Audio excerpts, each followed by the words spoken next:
pala dito. Tapos, nag-aaway daw sila. Sabi niya, yung nanay nagkukwento, saka yung anak niya, sinasabihan niya raw na cellphone, ganyan-ganyan, nawalan pa ng trabaho. Hindi wala daw pera, pambayad ng proyekto, pambayad ng ganito, ganyan. Hindi nakipag-usap sa kanya yung bagger.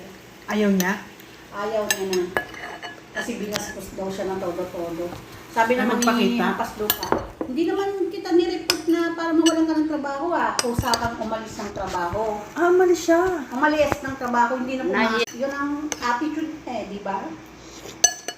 Pero bastos din yung bagger. Parang hindi naman siya naging bastos kasi bakit parang hindi iinit ang ulo ng bagger? Ikaw ba na yung paringgan na ang bagal-bagal kumilos, ang tagal-tagal umano. O di mayabang lang yung babae. Oo. Sabi ng bagger, nagpaliwanag siya, bakit natagalan siya sa isang customer? Kasi policy daw nila yun na hindi nila pwedeng paalisin yung